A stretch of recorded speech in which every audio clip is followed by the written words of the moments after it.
Yes, and welcome to the final and third part of tonight's show. Joined by a duo now, a special guest there called Blackmore Night. They're made up of Candice Night and Ritchie Blackmore, whose name you might know as a founding member of Deep Purple and, of course, Rainbow. They were formed in 1997, Blackmore Nights. They are about to release a new album called Nature's Light. It features 10 tracks. It's inspired by nature, woodlands, and flora and fauna. So here to tell me more, we have the duo Candice Night and Ritchie Blackmore. Just want to say thank you very much for joining me on today's show. Now you have your new album out. It's called Nature's Light. And we'll be just having a look at a couple of tracks to find out more about yourselves and the album as well. So first up, the opening track on the album. Also, the first single release is called Once Upon December. Can you tell me more about that song, please? Once Upon December was a song, it's actually a very old Italian song that was introduced to us by an incredible musician, very good friend of ours, who had passed away a couple of years ago. His name is Owen Fife of the New World Renaissance Band. Yes. Incredible balladeer, amazing minstrel. We brought him on tour with us when we went overseas. He likes to drink. He was a good drinker. Excellent man. But fabulous person. And yes. And he introduced the song to us. It was originally a track called Fuji, Fuji, Fuji. And it's just such a great song. And the way that he would do it as he traveled throughout, he was a Renaissance fair performer. And he would just travel throughout the fairs and perform the song. And as soon as we heard the song, we knew it was something that we would want to do. So we didn't actually take the words of Fuji, Fuji, Fuji. We changed the words and made it Once Upon December. But yes. That's where the musical portion of that came from. Thanks for briefly talking about Once Upon December. Another track on your album, Nature's Light, which come to my attention, and forgive my pronunciation if correct, was this track. It was called De Letzi Musketeer. Can you tell me more about that, please? Over to Ritchie Blackmore now. I was in a band in 1964, before anybody was born, and it was called the Musketeers. Die Drei Musketeer. We lived in Germany and played, and we dressed up as the Musketeers, much like I'm dressed now. It was nostalgic. We played three-piece band, and kind of long story short, it was my way of thanking the other two, which have since passed on. So I'm now the last Musketeer. It was my favorite band of all time, the Musketeers. We only did about 6 shows, but it was my favorite band of all time because I don't think we didn't become famous, so there was no pressure. No pressure, exactly. We were just all great friends, but unfortunately 2 of them passed away, so I'm the last Musketeer. And that's what that means in German, the last Musketeer.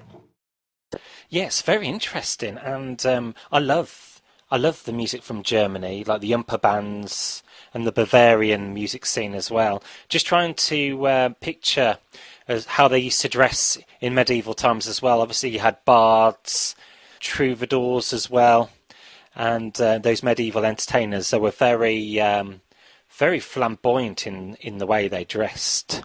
Moving on to another track I wanted to ask about was a Sarah Brightman number. It's called Second Element.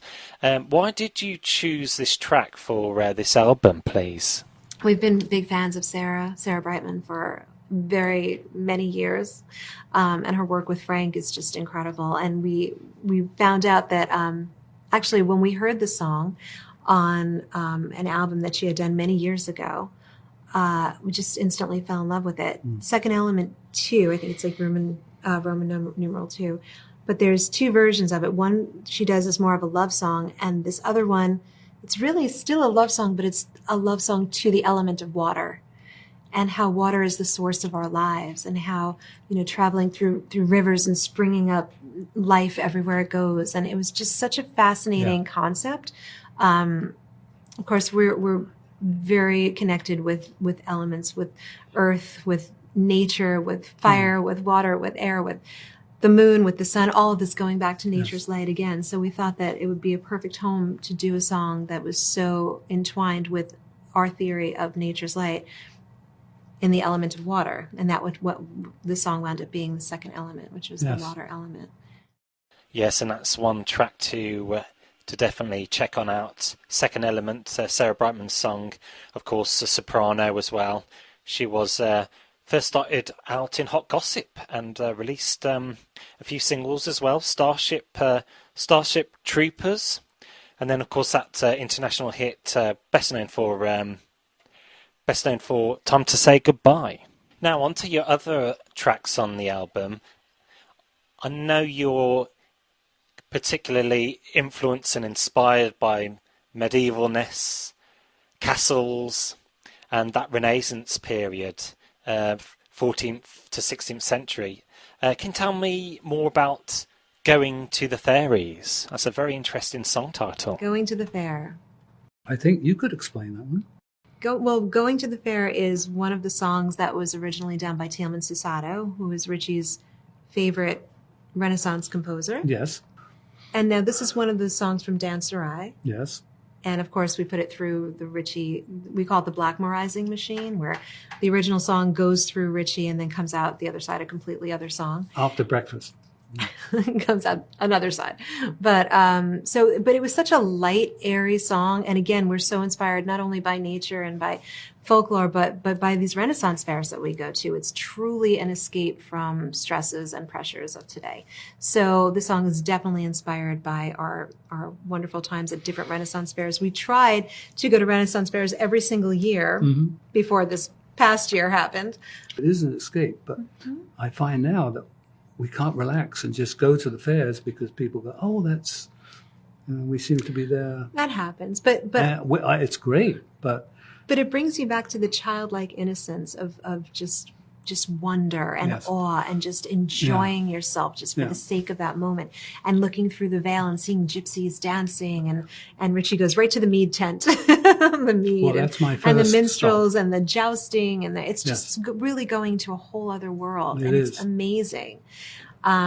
And so, of course, we bring our children with us to these fairs too. So they've been doing it since they were little, but we got them to sing. But we used to bring other people's children that we didn't even know. What are you, the Pied Piper? Why would you do that? But so, no, I mean, if you like the end of the song is our kids singing along. Yes, it is. So it's really a family project. Yeah. Doing the song. That's definitely a Renaissance fair song. For sure. Yeah. So you went into quite a bit of detail about Going to the Fairies an album track off your new album, which is called Nature's a Light, and trees as well. Trees, there's something about trees which are just majestic, and no exception is the oak tree. Your track Twisted Oak, tell me more, please. Musically, the Twisted Oak was inspired by one of Ritchie's minstrel friends. My German friends in the Das Geiers Schwarze always comes back, which means the Black Pile, which were the people that were revolting against.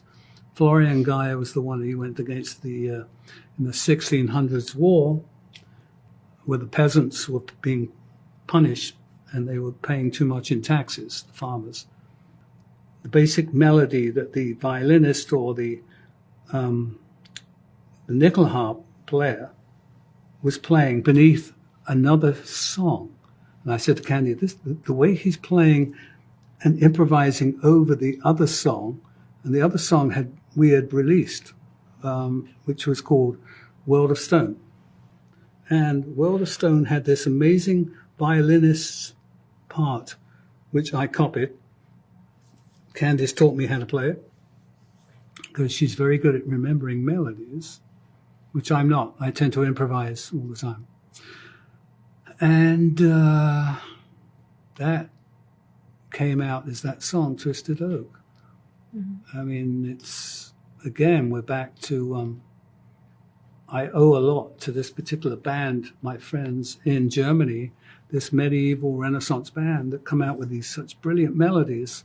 They really inspire me, so I'm always taking from them. I don't mean to, but I can't help it. And finally, I'm going to ask you the track Four Winds, which we're going to play imminently. Can you elaborate more on that song? For a very long time, I've wanted to write a song about these two girls that are very special to me, very close to my heart. Two of my closest friends that I've grown up with. One of them I knew since the age of 5, and the other one I met in 10th grade. Both of them taken off into very, very different paths in the world, life paths. So lyrically, I wanted to write a song about it, and when Four Winds came up, it seemed to be the perfect perfect avenue to really get their stories out. So one of them left Long Island, where she was born, and went to the West Coast, lived on the ocean, sort of this dolphin spirit, very new agey, and just an amazing soul, an amazing spirit. And the other one went to the woods. That was her spirit animal was the wolf. So I had the dolphin spirit animal and the wolf spirit animal, one for the ocean, one for the woods. And so the song is about both of them, the embodiment of both of their stories in very short form, only 3 verses, I think. But it's really kind of the idea or an ode to each one of these girls. Well, herzlichen Dank to both of you for joining me on the show. We had Ritchie, Blackmore and Candice Night from the Renaissance folk rock, medieval rock group Blackmores Night. It's been a privilege to have you on the show. And we're going to play one of your tracks now. I've chosen this one. It's Blackmores Night and Four Winds.